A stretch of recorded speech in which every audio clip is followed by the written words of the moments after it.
तो पहले एपिसोड की शुरुआत में हम एक हाई स्कूल गर्ल को देखते हैं जो कि अपने स्कूल की वॉल पर कुछ कार्व करके लिख रही होती है, यानी कि कुरेद रही होती है। और वो ये सब अपने फोन में रिकॉर्ड भी कर रही थी, जिसके अंदर वो किसी तरह के रूल्स के बारे में बात कर रही होती है। और ये रूल्स थे कि साजू यानी कि कोरियन एस्ट्रोलॉजी सिस्टम के हिसाब से अगर कोई भी व्यक्ति अपनी डेट ऑफ बर्थ लिखकर कोई भी विश मांगता है तो वो विश पूरी हो जाती है। फिर वो लड़की अपनी विश मांगने लगती है और वो अपनी विश फोन के अंदर रिकॉर्ड कर रही थी। और उसकी इच्छा ये थी कि वो किसी को खत्म होने देखना चाह रही थी, जिनके लिए वो यहाँ पर ये विश मांग लेती है। और वो लोग जो थे वो एक से ज्यादा थे, यानी कि वो मल्टीपल लोगों को खत्म करने की इच्छा रख रही थी। फिर वो लड़की एक कटर से खुद की ही गर्दन को काट लेती है और बहुत खून बह जाने की वजह से वो खत्म हो जाती है। और पीछे वाली वॉल पर हम उस लड़की का नाम और उसकी साजो यानी कि डेट ऑफ बर्थ को देखते हैं। और वो लड़की उस वॉल पर अपना नाम और डीओबी ही कार्व कर रही थी। उस लड़की का नाम यहाँ पर होता है हियोंग और उसकी डेट ऑफ बर्थ थी 12 मार्च 2005। फिर इसके बाद में हम सिया नाम की एक हाई स्कूल स्टूडेंट को देखते हैं जो कि अपनी आंटी के साथ रहती है। उसकी आंटी एक हॉस्पिटल में नर्स है, तो मोस्टली बाहर ही रहती है, टाइम हॉस्पिटल में ही व्यतीत करती है।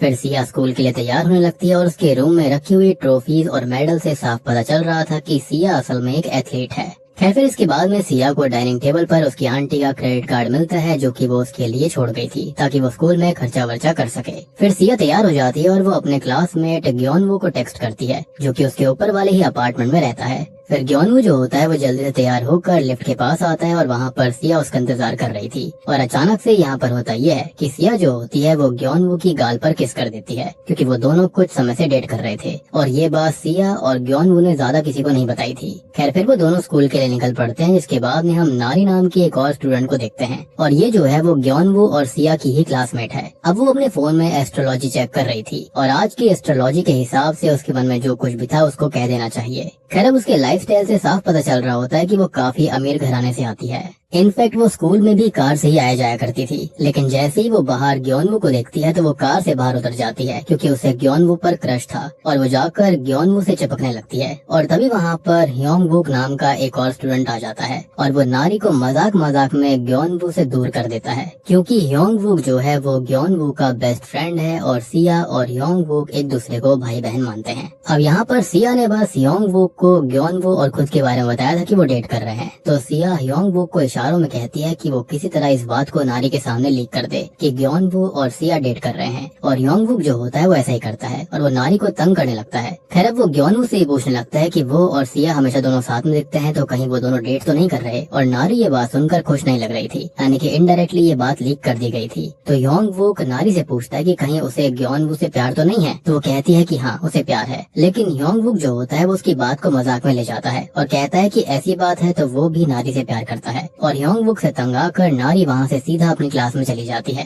खैर अब इसके बाद क्लासरूम के अंदर हमें हाजून नाम के एक लड़के को दिखाया जाता है और असल में हाजून, सिया, ग्योनवू, ह्योंगवुक और नारी जो है वो एक ही ग्रुप का हिस्सा है, यानी कि इन सबका एक फ्रेंड्स ग्रुप है। और यहाँ पर ये ग्रुप बहुत पहले से था, सभी बहुत अच्छे दोस्त भी हैं। लेकिन हाजून सिया को प्यार करता है और ये बात ह्योंगवुक को पता थी, तो वो हाजून को क्लियर करने के लिए उसको बताने लगता है कि ग्योनवू और सिया डेट कर रहे हैं। और वो अपना लैपटॉप भी हाजून को ठीक करने के लिए देने लगता है। और हमको यही पता लगता है कि 2 दिन बाद ह्योंगवुक का बर्थडे भी है। लेकिन तभी अचानक से वहाँ पर टीचर आ जाते हैं, जिसके चलते ह्योंगवुक उसे वो बात बता नहीं पाता।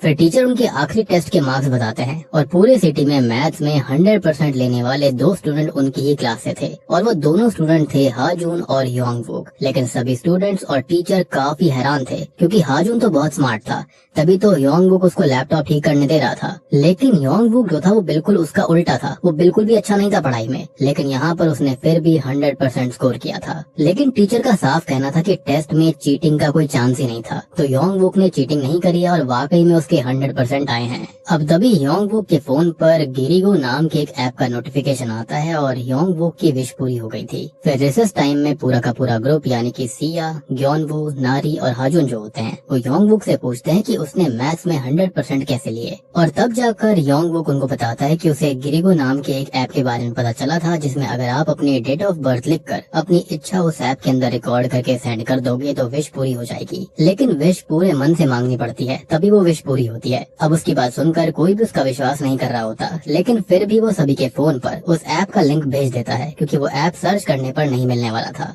अब योंगबुक अपनी बात साबित करने के लिए वो ऐप अपनी विश वाली रिकॉर्डिंग और वो नोटिफिकेशन दिखाता है, लेकिन तब भी कोई उसका यकीन नहीं करता और उसके बाद में वो सभी वहाँ से चले जाते हैं। उनके जाने के बाद में उस ऐप में 24 घंटों का एक टाइमर भी शुरू हो गया था और योंगबुक सोचता है कि शायद वो वेटिंग टाइम अगली इच्छा मांगने के लिए होगा। खैर फिर हम नारी और सिया को देखते हैं जो कि योंगबुक के बर्थडे पार्टी के बारे में बात कर रहे थे, लेकिन नारी योंगबुक के बारे में बुरी बुरी बातें बोल रही होती है तो सिया उसको चुप करवा देती है क्योंकि नीचे सीढ़ियों पर योंगबुक खड़ा हुआ था। और जब वो नारी से पूछता है कि वो क्या बातें कर रही थी तो नारी कहती है कि वो दोनों तो उसके बर्थडे पार्टी के बारे में बात कर रहे थे, गिफ्ट के बारे में बात कर रहे थे। तो योंगबुक कहता है कि उसको गिफ्ट नहीं चाहिए और वो दोनों बस बर्थडे पार्टी में आ जाएं। फिर नारी और सिया वहाँ से चले जाते हैं और हम देखते हैं कि योंगबुक ने नारी की सारी बातें सुन ली थी और वो बहुत ही ज्यादा दुखी लग रहा था, यानी कि दोस्त होते हुए भी वो बुराई कर रही थी। फिर हम क्लासरूम में नारी को देखते हैं जो कि योंगबुक को ही देखे जा रही थी और सिया को वो बिल्कुल भी अच्छा नहीं लगता। तभी हम योंगबुक को भी देखते हैं जो कि काफी दुखी नजर आ रहा होता है। अब तभी एक लेडी को दिखाया जाता है जो कि कुछ पत्थरों से एक टावर बना रही होती है और उस टावर में से एक सफेद सांप बाहर निकलता है। वो लेडी जाकर ये बात अपने हस्बैंड को बताती है कि एक गेस्ट आने वाला है। तो हस्बैंड पूछता है कि बैड गेस्ट होगा या फिर गुड गेस्ट होगा और क्या उसे डैगर निकाल लेना चाहिए। तो लेडी कहती है कि उसको नहीं पता कि गेस्ट अच्छा होगा या फिर बुरा, लेकिन उसे तैयार रहना होगा।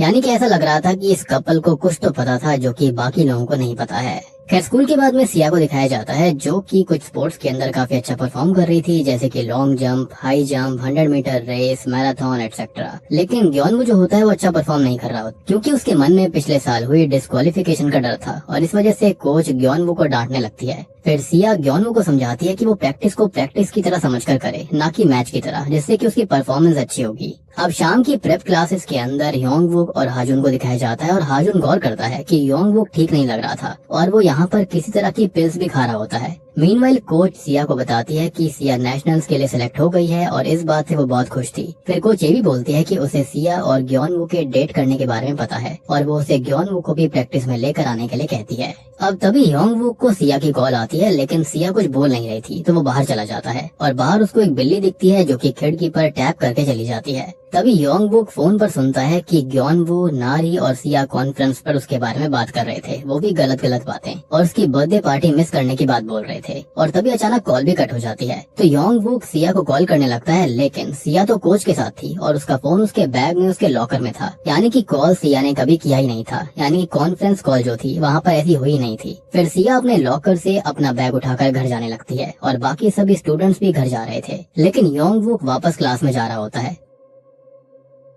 और बाहर अब हमें ग्योनवू को दिखाया जाता है और बाहर से कोई स्टूडेंट गुजर रहे होते हैं जो कि किसी ऐप की ही बात कर रहे थे, जो कि पक्का गिरिगो ऐप ही होगा। फिर सिया आकर ग्योनवू को सारी बात बताती है कि वो नेशनल्स के लिए सिलेक्ट हो गई है और ग्योनवू इससे बहुत खुश होता है। फिर वो दोनों बस से घर जाने लगते हैं। रास्ते में अब सिया ग्योनवू को बताती है कि कोच को उन दोनों के बारे में पता है। ये सुनकर ग्योनवू काफी परेशान हो गया था क्योंकि कोच उसको पहले से ही पसंद नहीं करती थी। अब घर आकर सिया अपनी आंटी को टेक्स्ट करके सिलेक्शन वाली बात बताती है और सिया योंगबू की 39 मिस्ड कॉल्स देखती है और तभी सिया को उसकी आंटी का टेक्स्ट आता है और वो भी सिया की सिलेक्शन से काफी खुश थी, लेकिन वो आज भी घर नहीं आने वाली थी, उनको हॉस्पिटल में काम था, तो इसलिए वो ग्योनवू को अपने घर खाना खाने के लिए बुला लेती है। इसी बीच वो योंगबू को कॉल बैक करना भी भूल गई थी, मतलब 39 मिस कॉल्स थी, लेकिन उसने अपने दोस्त को कॉल नहीं किया। अब हो सकता है कि वो सिलेक्शन के चलते बहुत खुश थी, उसका बॉयफ्रेंड भी घर आने वाला था तो उसको लगा कि कुछ ज्यादा इम्पोर्टेंट नहीं होगा। खैर अब तभी वहाँ पर ग्योनवू आ जाता है और वो दोनों साथ में खाना खाते हैं। सिया उसे योंगबू की मिस्ड कॉल्स के बारे में बताती है। फिर हम नारी को देखते हैं जो कि अपने कजन को बोलकर अपने लिए एक फेक आईडी बनाने के लिए कह रही थी और उसका कजन भी इसके लिए मान जाता है और फिर नारी उस फेक आईडी की हेल्प से क्लब में एंटर कर जाती है क्योंकि वो 18 साल से कम थी और क्लब नहीं जा सकती थी। जहाँ पर हम उसके कजन ब्रदर और सिस्टर को देखते हैं जिन्होंने फेक आईडी बहुत ही अच्छे से बनाई थी जो कि काम कर जाती है। अब तभी हाजुन को दिखाया जाता है जो कि योंगबुक का लैपटॉप चेक कर रहा था और उसे लैपटॉप पर पूरे ग्रुप की फोटोज दिखती हैं और उसको याद आता है कि योंगबुक काफी परेशान दिख रहा था, तो वो उसे टेक्स्ट करने लगता है और वहाँ पर वो उस गिरिगो ऐप को देखता है। वो उस ऐप को डाउनलोड करने के लिए लिंक को प्रेस करने ही वाला था ताकि वो सिया का बॉयफ्रेंड बनने की विश मांग सके, लेकिन तभी उसे उसकी बहन की कॉल आ जाती है तो वो फोन वहीं पर रखकर अपने लैपटॉप पर काम करने लगता है। यानी कि फिलहाल तो वो बच गया था क्योंकि जो ऐप है ना वो बिल्कुल भी ठीक नहीं दिख रहा होता। फिर हमें सिया को दिखाया जाता है जो कि योंगबुक को कॉल करती रहती है और योंगबुक सिया से ये पूछता है कि क्या सिया कल उसकी बर्थडे पार्टी में आएगी। तो सिया कहती है कि कल उसे प्रैक्टिस करनी है क्योंकि वो नेशनल्स में सेलेक्ट हो गई थी। अब यहाँ पर योंगबुक कॉल कट कर देता है और उसको कंफर्म हो जाता है कि पहले भी कॉल शायद से सिया ने ही करा होगा, लेकिन हमको पता है कि वो कॉल किसी और ने करी थी और अभी वो काफी दुखी था, जिसके चलते वो सिया की सिचुएशन को समझ नहीं पाता। अब यहाँ पर जिस किसी ने भी वो कॉल करी थी वो यही चाहता था कि योंगबुक ऐसा सोचे कि सिया और बाकी सब उसके दोस्त जो हैं वो उसकी पार्टी में नहीं आने वाले। अब सिया को उदास देखकर ग्योनवू अपने फोन में वो गिरगो ऐप ओपन करता है जो कि उसने इंस्टॉल कर लिया था और अब वो एक कार्डबोर्ड के ऊपर अपने डेट ऑफ बर्थ लिखकर विश मांगने लगता है कि सिया की प्रैक्टिस कैंसिल हो जाए। और वो ये सब खाली सिया को हंसाने के लिए कर रहा था। और विश रिकॉर्ड करने के बाद ग्योनवू उस विश को सेंड कर देता है। फिर अगली सुबह फिर से ग्योनवू और सिया को दिखाया जाता है और इस बार वो दोनों लिप पर किस करते हैं और वो दोनों इससे काफी खुश थे। खैर फिर जब वो स्कूल जा रहे होते हैं तो वहाँ पर ना नारी होती है और ना ही योंगबुक। तो उन दोनों को लगता है कि योंगबुक और नारी क्लास में होंगे, लेकिन क्लास में बस योंगबुक था जो कि सो रहा होता है। लेकिन सिया देखती है कि वो तो जाग रहा था और सिया के पीछे वाले बेंच की तरफ देखे जा रहा था और वो कल शाम से यहीं पर था, घर नहीं गया था। उसके हाथ में उसका फोन भी था और उस पर टाइमर में 2 मिनट दिखा रहा था। अब तभी वहाँ पर टीचर आ जाते हैं और योंगबुक के फोन पर नोटिफिकेशन की आवाज सुनकर वो योंगबुक को खड़ा होने के लिए कहते हैं, लेकिन वो खड़ा नहीं होता। तो हाजून और ग्योनवू उसको उठाने जाते हैं, लेकिन तभी अचानक उसको कुछ होने लगता है। तो सिया भी उसके पास जाती है, लेकिन तभी अचानक योंगबुक ठीक हो जाता है और अगले ही पल वो अपने बैग में से एक कटर निकालता है और वो उस कटर को हवा में स्विंग करने लगता है। जब ग्योनवू उसको रोकने की कोशिश करता है तो वो उसे उठाकर दूर फेंक देता है। फिर वो सिया के पीछे वाले बेंच की तरफ देखकर किसी को वहाँ से जाने के लिए कह रहा था, लेकिन वहाँ पर कोई नहीं होता। और तभी योंगबुक सिया पर अटैक कर देता है और वो सिया के साथ विंडो तोड़कर क्लास से बाहर गिर जाता है। हम ये देखते हैं कि टाइमर में अब खाली 26 सेकंड लेफ्ट शो कर रहा था और योंगबुक किसी के पोजीशन में था क्योंकि वो सिया से हेल्प मांग रहा होता है और वो मरना नहीं चाहता था, ऐसा बोल रहा था। तभी यहाँ पर अचानक से योंगबुक जो होता है वो खड़ा हो जाता है और वो खुद को रोकने की बहुत कोशिश कर रहा था, लेकिन उसका हाथ अपने आप उसी कटर से खुद का गला चीर देता है और खून बह जाने की वजह से वो खत्म हो जाता है। और तभी एपिसोड के अंत में हम देखते हैं कि वो टाइमर अब 0 हो गया था, यानी कि 24 घंटे का टाइमर। मतलब ये था विश मांगने के बाद पूरी होने के बाद में इंसान 24 घंटे के अंदर खत्म हो जाएगा, जिसके साथ ही पहला एपिसोड यहीं पर खत्म हो जाता है। तो दूसरे एपिसोड की शुरुआत में हमें फ्लैशबैक देखते हैं जिसमें बचपन की सिया को दिखाया जाता है जिसके माता पिता ने खुद को खत्म कर लिया था और इसलिए वो अपनी आंटी के पास ही रहने आ गई थी और वहीं पर उसको ग्योनवू पहली बार मिला था। सिया न्यू स्कूल में शिफ्ट हुई थी और स्कूल के बच्चे उसके बारे में बातें कर रहे थे। इस बात से सिया बहुत दुखी हो जाती है और तब वहाँ पर उसे ग्योनवू और नारी मिलते हैं जिन्होंने सिया की बहुत हेल्प करी थी। वहीं पर हाजून भी था जिसे पहली बार सिया को देखते ही उससे प्यार हो गया था। फिर सिया के पास में योंगबुक आता है और वो उसे अपना फेवरेट की चेन देता है। यहाँ पर पहली बार सिया इतने दिनों बाद हंसी थी और पहली बार उसके साथ कोई अच्छे से बात कर रहा था, उसे ट्रीट कर रहा था अच्छे से। उस दिन के बाद से ही ये सभी बेस्ट फ्रेंड बन गए थे। इनका एक ग्रुप बन गया था 5 लोगों का। लेकिन ऑब्वियस सी बात है कि इन 5 के अंदर भी कुछ न कुछ एक दूसरे को लेकर जेलेसी जरूर मौजूद थी। एनीवे सीन प्रेजेंट टाइम में आता है और हम वहाँ पर स्कूल में पुलिस को देखते हैं और वहीं पर योंगबुक के मौत को खुद को खत्म करने वाले सीन में कन्वर्ट कर दिया गया था। फिर हम पिछली रात के एक फ्लैशबैक को देखते हैं और हमको ये पता लगता है कि योंगबुक सारी रात स्कूल में नहीं था, वो अपने घर पर था और वहाँ पर सिया उससे माफी मांगने भी आई थी और वो योंगबुक को उसका बर्थडे गिफ्ट देकर उसको ये बताती है कि बाकी के दोस्त भी उसके बर्थडे पार्टी में जरूर आएंगे। फिर योंगबुक उसे माफ कर देता है और वो सिया को बताता है कि उसको किसी ने कॉल करा था जो कि उसकी तरह ही साउंड कर रही थी, लेकिन वो सिया नहीं थी। फिर इसके बाद हम दोबारा प्रेजेंट में आते हैं और हम देखते हैं कि सिया के पास में उसकी कोच आई थी और वो सिया को घर जाकर आराम करने के लिए कहती है क्योंकि वो काफी दुखी थी और ऑब्वियस सी बात है वो योंगबुक को अपना भाई जैसा मानती थी। कोच ये कहती है कि उसकी 2 से 3 दिन की प्रैक्टिस कैंसिल कर दी गई है और जब सिया ये बात सुनती है तो उसे सब समझ आ जाता है। वो जल्दी से कोच की तरफ भागती है ये बताने के लिए कि वो ठीक है और कोच उसकी प्रैक्टिस को कैंसिल ना करे। लेकिन अचानक से सीलिंग से एक पैनल नीचे आकर गिरता है और सिया जो है वो खत्म होने से बाल बाल बचती है और उसको ये भी समझ में आ गया था कि अगर किसी ने विश को चेंज करने की कोशिश करी या फिर बीच में ऑब्स्टेकल बना तो वो भी खत्म हो जाएगा, यानी कि जो कुछ भी कर्ज था वो काफी खतरनाक था। फिर जल्दी से सिया अपने दोस्तों के पास जाती है और ग्योनवू भी वहीं पर था। वो उसे बताती है कि उसकी प्रैक्टिस कैंसिल हो गई है और ग्योनवू उसको ये बोलता है कि उसे गिरिगो ऐप का नोटिफिकेशन आया था कि उसकी इच्छा पूरी कर दी गई है और अब उस ऐप पर 24 घंटे वाला एक टाइमर फिर से शुरू हो जाता है। खैर सिया इससे बहुत डर गई थी और वो ग्योनवू और बाकी सबको सारी बातें समझाने की कोशिश करती है कि आखिरकार योंगबुक के साथ क्या हुआ था और ग्योनवू के साथ आगे क्या होने वाला है और वो सभी ग्योनवू की विश वाली रिकॉर्डिंग भी देखते हैं, लेकिन कोई भी अभी सिया की बात पर विश्वास नहीं करता। अब सिया जो थी वो ये बोले जा रही थी कि टाइमर खत्म होने पर ग्योंगवू यानी कि उसका बॉयफ्रेंड जो है वो बिल्कुल योंगवू की तरह ही खुद को खत्म कर लेगा। लेकिन नारी सिया पर गुस्सा करने लगती है तो ग्योनवू उन दोनों को शांत करता है और सिया उनको बताती है कि वो किसी अपने को ऐसे खत्म होते नहीं देख सकती, क्योंकि उसने अपनी माँ और पिता को भी सेम सिचुएशन में देख रखा है। अब जितने में वो बातें कर रहे थे उतने में हाजुन उस टाइमर को रोकने की कोशिश कर रहा होता है, क्योंकि वो एक गीकी बच्चा था। लेकिन उस ऐप को डिलीट करने का कोई फायदा नहीं होता और उसका ये कहना था कि अगर वो उस ऐप के कोड्स को चेक कर पाएंगे तो शायद से वो उस ऐप को रिवर्स कर सकते हैं, यानी कि टाइमर रिवर्स करा जा सकता है। लेकिन इसके लिए उसे अपना लैपटॉप चाहिए था। तो यहाँ पर सिया जो होती है वो सभी को उसके घर पर आने के लिए कहती है। ऑब्वियस सी बात है उसकी आंटी वहाँ पर शायद नहीं होगी। फिर सिया और ग्योनवू अपने घर चले जाते हैं, लेकिन जब ग्योनवू आराम कर रहा था तब उसे सिया का कॉल आता है। लेकिन जब ग्योनवू कॉल रिसीव करता है तो आगे से सिया और नारी उसके बारे में गलत बातें बोल रहे थे। लेकिन ग्योनवू को पता था कि वो सिया नहीं थी और वो तो उनके साथ थी, इसलिए वो जल्दी से भागकर सिया के पास जाता है और वो उसको कॉल सुनाने वाला था, लेकिन तभी वो कॉल कट हो जाती है। तो सिया ग्योनवू को बताती है कि योंगवू के साथ भी सेम चीज हुई थी, उसको भी उसके नाम से ही कॉल आया था। एनीवेज अब वहाँ पर नारी और हाजुन भी आ गए थे और हाजुन ग्योनवू का फोन लेकर उस ऐप को चेक करने लगता है, लेकिन उस ऐप के कोड्स बिल्कुल ही सिंपल थे और हाजुन ने एक सोल्यूशन निकाल लिया था। अब उसने गिरिको ऐप रिवर्स कर दिया था और ग्योनवू का फोन रिबूट हो रहा होता है और शायद से रिबूट होने के बाद में वो ऐप डिलीट होना चाहिए था और टाइमर भी बंद हो जाना चाहिए था। खैर अब तभी यहाँ पर अचानक से ग्योनवू अपनी आंख को रब करने लगता है, यानी कि आंख मसलने लगता है और वो अपनी आंख को इतना ज्यादा मसल रहा था कि सिया को बीच में आकर उसको रोकना पड़ता है। लेकिन ग्योनवू सिया को धक्का देकर नीचे गिरा देता है। ऐसा लग रहा था कि उसके अंदर किसी की आत्मा आ गई हो।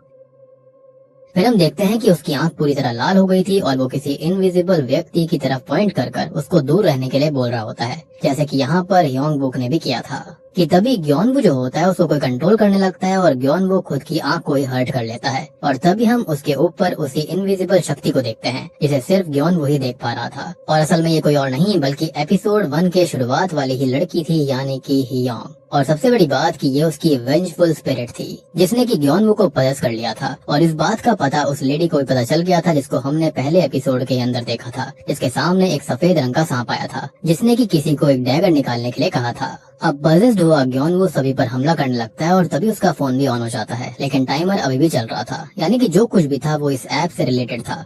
अब वो अचानक से ही पोजेशन में हाजुन को कहता है कि उसकी वजह से अब सभी मरेंगे, क्योंकि हाजुन को कभी बीच में आकर उसको रोकना नहीं चाहिए था, यानी कि हियोंग की स्पिरिट को। और वो हाजुन को गले से पकड़कर हवा में उठा लेता है और उसने उसे लगभग खत्म ही कर दिया था। लेकिन सिया जो होती है वो हाजुन के लैपटॉप से ही ग्योनवू के सर में मार देती है और ग्योनवू हाजुन को नीचे गिरा देता है। वो पहले सिया की तरफ देखता है और फिर नीचे गिर पड़ता है, ऐसे उसके सर में काफी चोट आई थी। और इस सारे हादसे को नारी अपने फोन में रिकॉर्ड कर रही होती है, यानी कि उसने आपदा में भी अवसर देखा।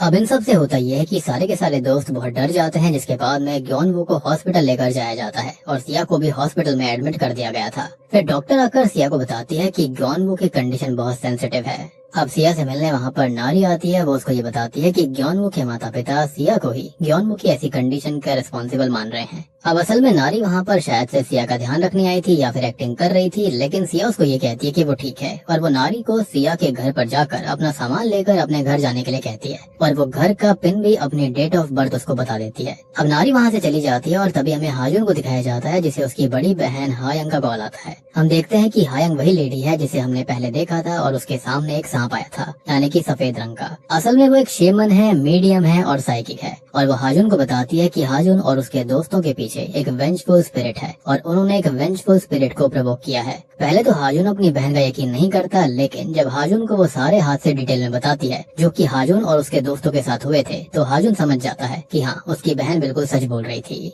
अब तभी उसकी बहन उस सफेद सांप की ओर देखती है और वो बहुत परेशान हो जाती है, जैसे कि उसको कुछ बता रहा हो। और अब वो हाजुन को जल्दी से जाकर सिया को चेक करने के लिए कहता है। मीनवाइल हम देखते हैं कि ग्योनवू को अचानक से कार्डियक अरेस्ट आ जाता है, जिसकी वजह से उसकी पल्स बंद हो गई थी। खैर अब सिया को अपने बचपन के विजन्स आने लगते हैं जब उसके माता पिता हॉस्पिटल में थे और इसलिए सिया ग्योनवू को बचाने के लिए गिरिगो ऐप के अंदर अपनी विश को रिकॉर्ड करने लगती है और उसकी विश ये थी कि ग्योनवू ठीक हो जाए। अब तभी हायंग जो होती है वो अपने हस्बैंड को डैगर निकालने के लिए कहती है, मीनवाइल ग्योनवू की पल्सेस वापस चलने लगी थी और अब तक हाजून सिया के पास पहुंच जाता है, लेकिन तब तक बहुत देर हो गई थी। और अब सिया उसको ये बताती है कि ह्योंगवुक के खत्म होने के टाइम उनकी क्लासरूम में कोई इनविजिबल प्रेजेंस थी, और जब ग्योनवू उन पर हमला कर रहा था तब भी वहाँ पर कोई इनविजिबल व्यक्ति था, और इसलिए ही सिया ने ग्योनवू के ठीक होने की विश मांगी है ताकि वो उस इनविजिबल शक्ति को देख पाए, और तभी उसको पता चल पाएगा कि वो सब कुछ उनके साथ क्यों हो रहा है और उनके साथ ये सब कर कौन रहा था। फिर हम सिया के घर में नारी को देखते हैं, क्योंकि वहाँ पर ग्योनवू के फोन को चेक करने आई थी, जिसके अंदर उसका टाइमर चल रहा था, और वो उस टाइमर को अपने फोन के टाइमर से कंपेयर करती है, यानी कि नारी ने भी कोई न कोई विश मांगी होगी, और उसके पास लगभग 22 घंटे थे। लेकिन तभी वो देखती है कि ग्योनवू के फोन का टाइमर अचानक बंद हो गया था। ऑब्वियस सी बात है, उसकी सांसें लौट आई थी, और इसी के साथ में दूसरा एपिसोड यहीं पर खत्म हो जाता है।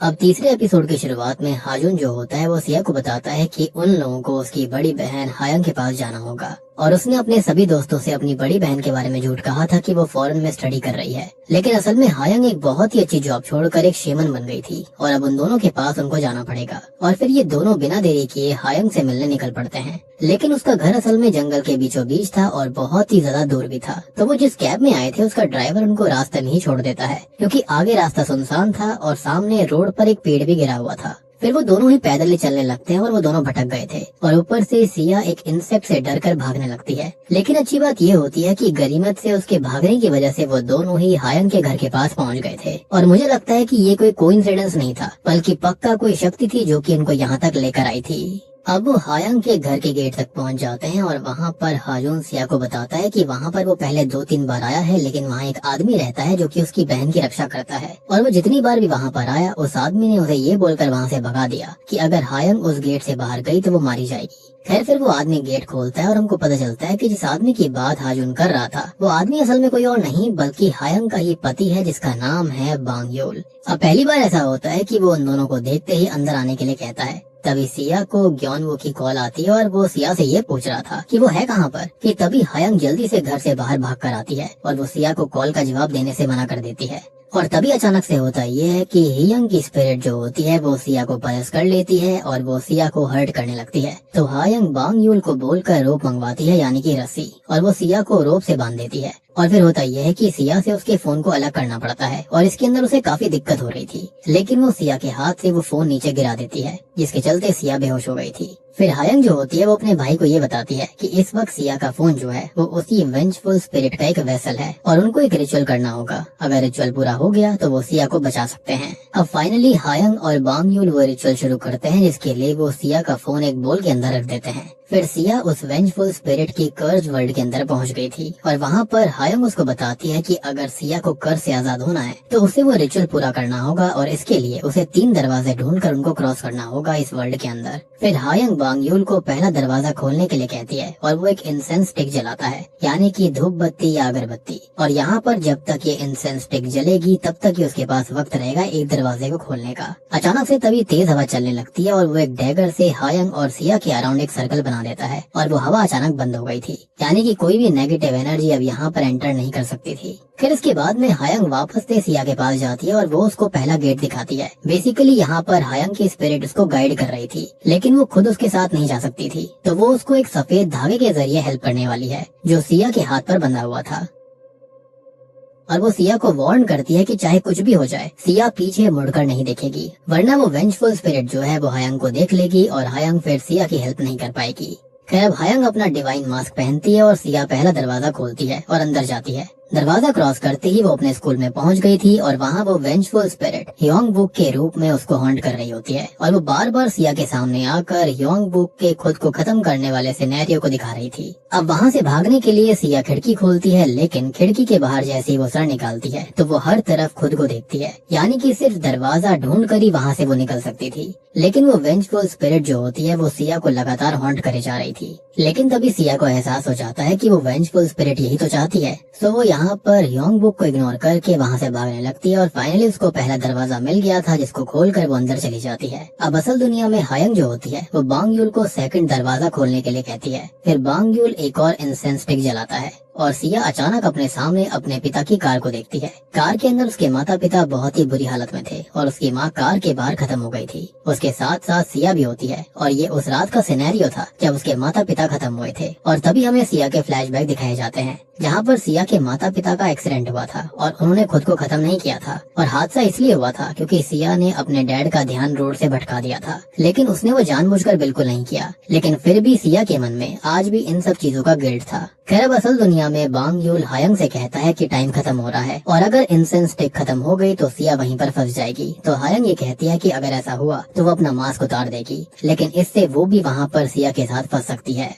खैर अब स्पिरिट वर्ल्ड के अंदर सिया को अपने सामने दूसरा दरवाजा दिखता है और वो उसकी तरफ जाने लगती है, लेकिन तभी उसकी माँ उसका पैर पकड़ लेती है। लेकिन वो असल में वही वेंजफुल स्पिरिट थी जो कि सिया को डिस्ट्रैक्ट करने की कोशिश कर रही थी। अब रियल वर्ल्ड में हाजून को नारी का कॉल आता है, लेकिन वो कॉल पिक नहीं करता और तभी हाजून को सिया को बचाने का एक आइडिया आता है। अपने डेट ऑफ बर्थ एक पेपर पर लिखकर सिया को बचाने के लिए वो विश मांगने वाला था, लेकिन अपने भाई पर खतरा देखते हुए हायंग जो होती है वो सिया के हाथ में बंधे हुए धागे को खींचकर उसको समझाती है कि वो वेंजफुल स्पिरिट है और वो उसका ध्यान भटकाने की कोशिश कर रही है। और इसलिए सिया जल्दी से उस दरवाजे की ओर भागने लगती है। अब जैसे ही वो दरवाजे को क्रॉस करती है तो उसकी आंख खुल गई थी और वो खुद को हायंग के घर में देखती है और उसके सामने बांग यूल और हायंग थे और वो दोनों उसे बता रहे थे कि हायंग आराम कर रही है। लेकिन सिया को अपने दिमाग में हायंग की आवाज लगातार आ रही थी कि उसे अभी भी दरवाजा ढूंढना है, लेकिन बांग यूल उसे कहता है कि वो आवाज उस वेंजफुल स्पिरिट की है जो कि शायद उसके पीछे रियल वर्ल्ड में आ गई है। यानी कि यहाँ पर बहुत ही गलत सिनेरियो इस वेंजफुल स्पिरिट ने बनाया था।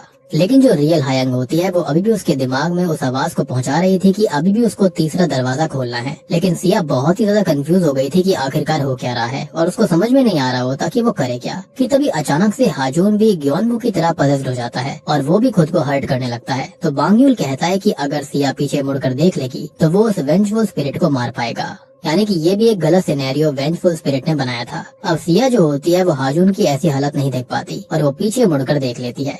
लेकिन तभी हमको पता लगता है कि ये सब तो बस उस वेंजफुल स्पिरिट की चाल थी और उसने अब हायंग को देख लिया था और इसी वजह से अब हायंग को खून की उल्टी होने लगती है और वो काफी कमजोर हो जाती है। वो बांग यूल को कहती है कि सिया को बचाने के लिए वो उसके लिए दरवाजा ओपन करे उस श्रापित दुनिया का, लेकिन बांग यूल कहता है कि अगर वो वहाँ पर गई तो उसके पास मात्र 3 मिनट होंगे वापस लौटने के लिए। तो हायंग अपने सेक्रेट बो और एरोस को लेकर श्रापित दुनिया में चली जाती है। उधर सिया खुद को श्रापित दुनिया में देखती है और वो अपने हाथ में एक लाल थ्रेड को देख रही थी जो कि किसी चीज से बंधा हुआ था। और तभी अचानक वहाँ पर ढेर सारी लाशें हवा में से नीचे लटकने लगती हैं जिनके फेस कवर्ड हो रखे थे, यानी कि यहाँ पर ढेर सारे लोगों को खत्म किया था इस वेंजफुल स्पिरिट ने। खैर तभी वो अपने सामने हियंग की वेंजफुल स्पिरिट को देखती है और वो रेड थ्रेड असल में उसके फोन के साथ कनेक्टेड था जो कि ये दर्शाता है कि अब वो सिया को खत्म करने वाली है। बेसिकली उसने उसकी ही आत्मा को खींच लिया था। यहाँ पर अभी तक खेल हो रहा था कि असल में यहाँ पर जो सिया थी वो ये तीनों दरवाजे पार करके अपनी स्पिरिट को वापस से अपने शरीर में डाल सकती थी, यानी कि कर्ज को खत्म कर सकती थी। लेकिन यहाँ पर हियंग की स्पिरिट ने किया क्या, उस वेंजफुल स्पिरिट ने अपने ही धागे को उससे कनेक्ट कर दिया था जिसके चलते सिया को अपने साथ ले जाने वाली थी। हम ये भी देख पाते हैं कि हियंग के पीछे ही वहाँ से बाहर निकलने का तीसरा दरवाजा भी था। खैर अभी अचानक से ही सिया की आंखों से, नाक से और मुंह से खून आने लगता है, यानी कि अब वो खत्म हो रही थी। तभी वहाँ पर हायंग आ जाती है जो कि अपने सेक्रेट बो और एरो से उस रेड थ्रेड को तोड़ देती है और तभी वो सिया को लेकर उस दरवाजे की तरफ भागती है ताकि वो श्रापित दुनिया से बाहर आ पाए। लेकिन तभी हम देखते हैं कि हियंग जो होती है वो सिया के ऊपर एक कटर से हमला करने की कोशिश करती है, लेकिन हायंग उसको बचा लेती है और वो दोनों ही रियल वर्ल्ड में वापस आ गए थे। और जैसे ही वो वापस आते हैं सिया के फोन में वो टाइमर बंद हो गया था। तभी हायंग जो होती है वो अपने भाई और सिया को बताती है कि अभी के लिए सिया सेफ है, लेकिन सब कुछ परमानेंटली ठीक नहीं हुआ है। फिर सिया कपड़े बदलने जाती है क्योंकि उन्हें सिया के कपड़े जलाने थे क्योंकि वो भी शापित हो गए थे। और फिर हमें बांग यूल की बातों से पता चलता है कि वो व्हाइट स्नेक और हायंग की पावर्स कनेक्टेड हैं, क्योंकि जो हमला हियंग ने सिया के ऊपर किया था तो सिया को बचाते हुए वो कट जो था वो हायंग को लग गया था। और तभी हम देखते हैं कि वो सांप जो था वो हायंग के उस कट को हील कर देता है, मीन्स वो स्नेक भी डिवाइन था। फिर हॉस्पिटल में हम नारी को देखते हैं जो कि ग्योनवू से मिलने आई थी और उसे डॉक्टर से पता चलता है कि ग्योनवू होश में आ गया था और नारी अब उससे मिल सकती है। फिर नारी ग्योनवू को उसकी वो वीडियो दिखाती है जो उसने रिकॉर्ड करी थी और नारी ग्योनवू से झूठ बोलती है कि जब से उसने उन सब पर हमला किया है तब से सिया ग्योनवू को देखना नहीं चाहती तो अब आपको समझ में आया होगा कि आखिरकार नारी ने वो सब रिकॉर्ड क्यों किया और उसने कैसे आपदा में अवसर निकाला। फिर हम बांग्यूल को देखते हैं, जिसे हाजून का वो पेपर मिलता है जिस पर उसकी डेट ऑफ बर्थ लिखी हुई थी। लेकिन अच्छी बात ये थी कि हाजून ने विश नहीं मांगी, क्योंकि सिया ने पहले ही दरवाजा क्रॉस कर लिया था। बेसिकली उसकी बहन ने उसे बचा लिया। लेकिन बांग्यूल हाजून को हायंग पर भरोसा रखने के लिए कहता है और फिर वो वहाँ से चला जाता है। फिर वो चारों बैठकर सोचते हैं कि आगे करना क्या है। हायंग उनको बताती है कि उन्हें मेहंग को ढूंढना होगा, और मेहंग वो चीज है जिसके साथ कोई स्पिरिट कनेक्टेड होती है। बेसिकली वो वस्तु जो कि उस स्पिरिट को इंसानी दुनिया से जोड़कर रख रही है। और ऐसी वस्तुएं जो होती हैं वो खुद के अंदर शापित शक्तियों को कंटेन करती हैं। हम यहाँ पर ये भी जान पाते हैं कि हियंग की जो वेंजफुल स्पिरिट है उसने उस फोन से खुद को जोड़ा हुआ था जिसको हमने देख रखा है। फिर हायंग सिया को ये बताती है कि अगर सिया को खुद को सेफ रखना है और उस कर्ज को हमेशा के लिए रोकना है तो सिया को वापस से उसी शापित दुनिया में जाकर उस फोन को रियल वर्ल्ड में लेकर आना पड़ेगा। और ये काम सिया के अलावा कोई और नहीं कर सकता, क्योंकि सिया ही है जो कि वेंजफुल स्पिरिट के शापित दुनिया और रियल वर्ल्ड दोनों से कनेक्टेड है। और ऐसा इसलिए था क्योंकि ये रिचुअल पूरा नहीं हुआ, उसने तीनों दरवाजे क्रॉस नहीं किए थे। लेकिन समहाउ उसको हायंग ने यहाँ पर चीट कोड के चलते बचा लिया था, तो इसलिए वो दोनों दुनियाओं से जुड़ चुकी थी। खैर अब अचानक से रात का सीन आता है जहाँ पर सभी सो रहे थे और अचानक से बारिश शुरू हो जाती है और बारिश की बूंदों की जगह से सिया की फेस के ऊपर ब्लड की बूंदें गिरने लगती हैं। अब सिया अचानक से जाग जाती है और देखती है कि पूरी सीलिंग से खून टपक रहा था, और देखते ही देखते सिया पूरी खून से भीग जाती है। इसका मतलब ये था कि ये कर्ज फिर से शुरू हो चुका था, और हम जानते हैं कि वो दोनों ही दुनियाओं से जुड़ी हुई थी, जिसके चलते आगे कुछ बहुत ही खतरनाक होने वाला था। इसी के साथ में तीसरा एपिसोड भी खत्म हो जाता है। चौथे एपिसोड की शुरुआत में हम देखते हैं कि पूरा रूम खून से भरा हुआ था और सिया को अपने सामने हियंग की स्पिरिट दिखाई देती है और वो सिया के पीछे अपनी फिंगर पॉइंट कर रही थी। सिया देखती है कि उसके पीछे एक और लड़की खड़ी हुई थी और उसने भी हियंग के जैसे स्कूल ड्रेस पहन रखी थी। खैर जैसे ही वो लड़की सिया पर हमला करती है तो अचानक से उसकी नींद खुल जाती है, क्योंकि ये उसका नाइटमेयर था। अब अगले दिन सिया हायंग को इसके बारे में बताती है तो हायंग ये कहती है कि हो सकता है कि उस कर्ज के पीछे दो व्यक्ति होंगे। वो उसको ये भी बोलती है कि सिया का शापित दुनिया में जाकर वो फोन लेकर आना बहुत मुश्किल है, तो इसलिए उनको असल दुनिया में फोन ढूंढना होगा। और इसमें बांग्यूल जो था वो सिया और हाजून की हेल्प करने वाला था। वो सिया को किसी भी कॉल या फिर टेक्स्ट का आंसर करने से भी मना करता है। फिर हायंग सिया को एक सफेद व्हाइट थ्रेड से बना हुआ ब्रेसलेट देती है और कहती है कि जब तक वो ब्रेसलेट उसके हाथ में है तो कोई भी ईविल शक्ति उसका कुछ नहीं बिगाड़ पाएगी। फिर सिया और हाजून बांग्यूल के साथ वहाँ से निकल जाते हैं, लेकिन तभी हाजून लौटकर वापस आता है और वो अपनी बहन को थैंक यू बोलता है उनकी हेल्प करने के लिए, और फिर वहाँ से निकलता है। अब फिर हाजून बांग्यूल से पूछता है कि क्या उसकी बहन कभी अपने घर से बाहर नहीं निकल सकती, तो बांग्यूल कहता है कि अगर वो घर से बाहर निकली तो उसकी बॉडी झेल नहीं पाएगी, लेकिन वो कुछ न कुछ सॉल्यूशन निकालेगा। लेकिन ये बात समझ में नहीं आई थी कि आखिरकार ऐसा हुआ कैसे। खैर इसके बाद फिर वो दोनों हाजून के घर के लिए निकल पड़ते हैं और उधर हम ग्योनवू को देखते हैं जो कि हॉस्पिटल से चुपके से भागकर सिया के अपार्टमेंट आ जाता है, लेकिन वहाँ अंदर नारी पहले से ही थी। तो ग्योनवू उसको अपने अपार्टमेंट में ले जाता है क्योंकि उनकी नेबर अपने अपार्टमेंट से बाहर निकल रही थी। फिर हम हाजून, सिया और बांग्यूल को देखते हैं और वो तीनों हाजून के घर में थे। अब हाजून जो था वो ह्योंगबुक के लैपटॉप में उसकी हिस्ट्री को चेक कर रहा था ताकि उनको पता चल सके कि ह्योंगबुक को वो गिरिको ऐप कहाँ से मिला था। तो उनको पता चलता है कि ह्योंगबुक डिस्कॉर्ड पर काफी एक्टिव था, तो वो उसका डिस्कॉर्ड चेक करने लगते हैं कि तभी उन्हें मिन्सू नाम के एक लड़के की ऑडियो कॉल आती है। अब ये कॉल डिस्कॉर्ड पर आई थी तो हाजून माइक ऑफ करके मिन्सू से ह्योंगबुक बनकर बात कर रहा था और उन्हें मिन्सू से पता चलता है कि वो बहुत डर गया था क्योंकि ह्योंगबुक के बारे में रूमर्स थे कि वो खत्म हो चुका है। खैर फिर वो तीनों ही मिन्सू को मिलने के लिए कहते हैं तो वो कहता है कि वो ह्योंगबुक से यूजुअल वाली जगह पर मिलेगा। अब वो तीनों काफी प्रॉब्लम में थे क्योंकि उनको नहीं पता था कि ह्योंगबुक मिन्सू से कहां पर मिलता था, लेकिन हाजून ह्योंगबुक की गूगल मैप एक्टिविटी चेक करता है। उसको पता चलता है कि मिन्सू और ह्योंगबुक एक स्कूल के पास मिला करते थे। अब इसके बाद हम नारी और ग्योनवू को सिया के अपार्टमेंट में देखते हैं क्योंकि ऑब्वियस सी बात है इन दोनों को ही वहाँ का कोड पता था। अब ग्योनवू वहाँ पर अपना फोन ढूंढ रहा होता है, लेकिन हम जानते हैं कि उसका फोन तो नारी के पास था।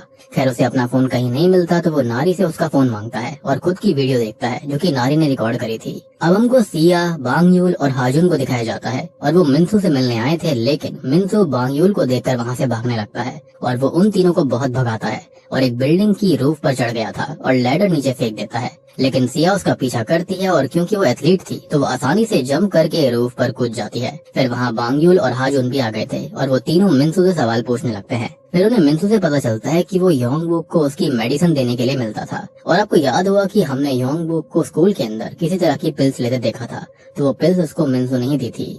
और सबसे बड़ी बात यह है कि ह्योंगबुक को पहले से पता होना चाहिए था कि विश मांगने के बाद क्या होगा, यानी कि इसके परिणाम उसको पहले से पता थे। क्योंकि उस लिंक के साथ पोस्ट के अंदर सब कुछ लिखा गया था जो कि डिस्कॉर्ड के अंदर डाली गई थी। और सबसे बड़ी बात कि अब उस पोस्ट को ओनर ने डिलीट कर दिया था। फिर मिनसू उनको बताता है कि वो पोस्ट योंगबुक के स्कूल की हॉरर स्टोरी के बारे में थी और उस पोस्ट के अंदर 2 स्कूल गर्ल्स की फोटो थी और उनका नाम था शीवॉन और हियंग। कहा जाता है कि हियंग जो थी वो असल में एक शेमन की बेटी थी। फिर सिया मिनसू को बताती है कि योंगबुक खत्म हो चुका है और ये सुनकर वो बहुत दुखी था। खैर अब ये तीनों ही मिनसू को अपनी कार में बैठा लेते हैं और हाजुन जो होता है वो योंगबुक के लैपटॉप के अंदर से उसी डिलीट करी गई पोस्ट को रिकवर करने की कोशिश कर रहा था। उसे वो पोस्ट मिल जाती है और वो एक फोटो थी जिसके अंदर 2 स्कूल की लड़कियां थी और दोनों की यूनिफॉर्म सिया और हाजुन के स्कूल जैसी थी। ये दोनों ही लड़कियां असल में उन्हीं के स्कूल में पढ़ती थीं और मिनसू बताता है कि लेफ्ट वाली शिवॉन थी और राइट वाली हियंग जो कि शेमन की बेटी है। फिर बांगयुल मिनसू से उस शेमन के घर का एड्रेस पूछते हैं लेकिन मिनसू को बस इलाका पता था, घर नहीं पता था। फिर बांगयुल ये सारी बातें हायंग को बताता है और सिया बताती है कि उसने 2 लड़कियों को देखा था लेकिन उसने उनका फेस नहीं देखा। आपको याद होगा उसका वो नाइटमेयर जिसके अंदर 2 लड़कियां थी। खैर हम ये भी देखते हैं कि हायंग को कुछ ऐसा पता था जो कि शायद बहुत ही ज्यादा इम्पोर्टेंट हो सकता है। अब बांगयुल, हाजुन और सिया जो होते हैं वो हियंग के घर वाले इलाके में पहुंच जाते हैं। बांगयुल कार में से अपने डिवाइन डैगर और डिवाइन कंपास को निकालता है जो कि उसे इविल स्पिरिट्स की प्रेजेंस के बारे में बताता है। फिर बांगयुल उन दोनों को पहले ही बता देता है कि अगर किसी घर की छत पर उन्हें फ्लैग लगा दिखाई दे तो अंदर मत जाना। फिर वो उस एरिया की सबसे ऊपर वाली जगह पर जाते हैं और पूरा एरिया बंद पड़ा हुआ था लेकिन वहाँ पर एक घर में लाइट जल रही थी। तो वो तीनों वहाँ पर जाते हैं और देखते हैं कि वो एक शॉप थी और उसकी ओनर असल में एक बूढ़ी महिला थी। अब वो तीनों वहाँ से कुछ चीजें खरीदते हैं और फिर वो ओल्ड लेडी से उस शेमन और उसकी बेटी के बारे में पूछताछ करते हैं लेकिन उनको पता लगता है कि उस शेमन की बेटी का नाम शिवॉन था जो कि काफी वियर्ड सी बात होती है। एनीवेज अब हाजुन उस ओल्ड लेडी को वो पिक्चर भी दिखाता है और वो ओल्ड लेडी बताती है कि शिवॉन ही उस शेमन की बेटी है लेकिन उसको देखे हुए 3 साल बीत गए हैं और वो शेमन भी काफी टाइम पहले ही खत्म हो गई थी। फिर बांगयुल उस लेडी से उस शेमन के घर के बारे में पूछता है और वो उन्हें उसके घर का एड्रेस बता देती है। फिर वो तीनों ही उस शेमन के घर जाने लगते हैं और सिया उस नमक के बारे में पूछने लगती है जो उन्होंने खरीदा था। तो बांगयुल बताता है कि वो सॉल्ट उनके लिए बहुत काम का है और वो तीनों उस शेमन के घर पहुंच जाते हैं। वैसे भी हम जानते हैं कि सॉल्ट से प्रोटेक्शन होती है, एटलीस्ट वेंजफुल स्पिरिट से। अब बांगयुल ये बोलने लगता है कि ना वहाँ पर शेमन मिली और ना ही रिचुअल मास्टर, क्योंकि वहाँ पर जो कुछ भी चीजें हो रही थी उनका कुछ सेंस नहीं बन रहा था। अब अचानक से बांगयुल को कंपास में मूवमेंट फील होने लगती है घर के पास में। वो सिया और हाजुन को पास में ही खड़े करके उनके अराउंड अपने डैगर से एक सर्कल बनाता है और फिर दूसरा सर्कल बनाया गया था सॉल्ट से और वो उन दोनों को ही उस सर्कल से बाहर निकलने से मना करता है और खुद अब उस शेमन के घर के अंदर जाता है। अंदर बांगयुल को कुछ भी अच्छा नहीं लग रहा था लेकिन उसका कंपास मूव नहीं कर रहा होता तो वो पूरे घर को अच्छे से एक्सप्लोर करने लगता है। अब बाहर हाजुन जो होता है वो सिया के फोरहेड पर बैठे हुए मच्छर को मारने के लिए उसके माथे पर मार देता है जिस वजह से सिया सर्कल से बाहर चली गई थी। अब उसे वहाँ पर 2 स्कूल गर्ल्स में से एक की स्पिरिट दिखती है लेकिन सिर्फ उसे ही दिखाई दे रही थी। फिर उधर घर के अंदर बांगयुल को एक वॉल के पीछे एक सीक्रेट दरवाजा मिलता है जो कि वॉलपेपर से ढका गया था और उसके पीछे वॉल पर खून से बने हुए टेलिस्मैन्स थे।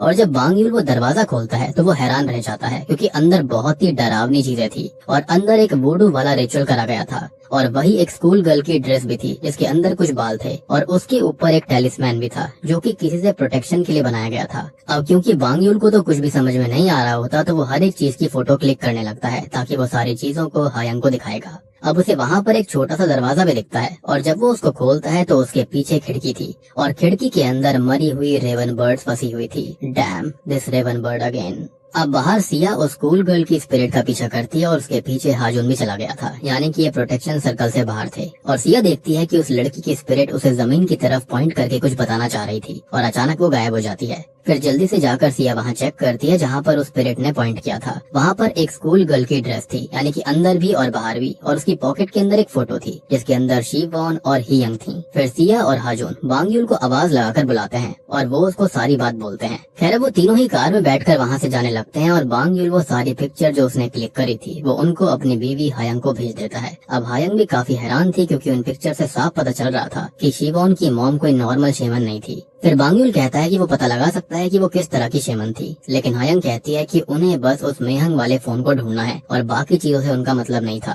फिर हाजुन के दिमाग में एक आइडिया आता है कि अगर वो गिरिगो ऐप के सर्वर में किसी तरह से एंटर हो जाएं, तो उन्हें वो सारी विशेष की वीडियोस मिल जाएंगी जो लोगों ने गिरिगो पर सेंड करी थी और उन्हें वो वीडियो भी मिल सकती है जिसकी वजह से वो कर्ज शुरू हुआ था, यानी कि सबसे पहले विश की वीडियो। और अगर उन्हें वो मिल गई तो वो उस वीडियो के GPS कोऑर्डिनेट से पता लगा सकते हैं कि वो वीडियो कहाँ पर शूट हुई थी और फिर उन्हें वो मेहंग भी मिल सकता है, यानी कि वो फोन मिल सकता है। लेकिन इसमें एक दिक्कत थी कि वीडियो बस रजिस्टर्ड सर्वर से ही डाउनलोड हो सकती है और उसका सॉल्यूशन सिया के पास था। वो बताती है कि कोच मैम के कंप्यूटर से वो वीडियो डाउनलोड कर सकते हैं। फिर वो तीनों सीधे स्कूल पहुंच जाते हैं और कोच के वहां से जाने का इंतजार करते हैं। अब जैसे ही कोच वहां से जाती है तो बांग यूल कार में इंतजार करता है और सिया और हाजुन जो होते हैं वो स्कूल के पीछे बने हुए फेंसेस में जो होल्स थे उसमें से निकलकर स्कूल में एंटर कर जाते हैं। अब फेंसेस के अंदर ये जो होल था वो असल में सिया ने ही बनाया था ताकि वो वहाँ पर आकर चुपके से एक्स्ट्रा प्रैक्टिस कर सके, विच एक्सप्लेन्स कि वो इतनी अच्छी एथलीट क्यों थी। थोड़ा बहुत तो एक्स्ट्रा रगड़ना ही पड़ता है। एनीवेज अब ये दोनों ही प्रैक्टिस रूम में चले जाते हैं और वहाँ पर जाना बहुत आसान था क्योंकि दरवाजे के लॉक का पिन जो था वो 1 2 3 4 था और सिया बताती है कि कोच हर चीज का पासवर्ड 1 2 3 4 ही रखती है और उसके कंप्यूटर का पासवर्ड भी यही था। खैर उनको गिरिगो का सर्वर मिल जाता है और वहाँ पर ढेर सारे लोगों ने अपनी विशेष वाली वीडियोस डाल रखी थी और वहीं उनको नारी की विश वाली वीडियो भी मिल जाती है जहाँ पर उसने विश मांगी थी कि उसे 2 लोगों की मौत चाहिए, लेकिन हमें बस योंग बुक का नाम बताया जा रहा था, हमें दूसरा नाम बताया नहीं जाता। और वो विश नारी ने तब मांगी थी जब वो क्लब के अंदर गई थी चुपके से और उसके कजन ब्रदर सिस्टर ने उसके लिए कार्ड बनाया था। खैर वहाँ पर उसने बहुत ही शराब भी पी रखी थी। खैर फिर हम ये देखते हैं कि ग्योनवू और नारी भी उसी फेंस में बने हुए होल से स्कूल में आ गए थे। लेकिन सिया का एक ही सवाल था कि अगर नारी ने विश मांगी थी कि योंगवू खत्म हो जाए और उसकी विश पूरी भी हो गई तो आखिरकार नारी खुद जिंदा कैसे थी। और बस इसी के साथ में भी चौथा एपिसोड यहीं पर खत्म हो जाता है।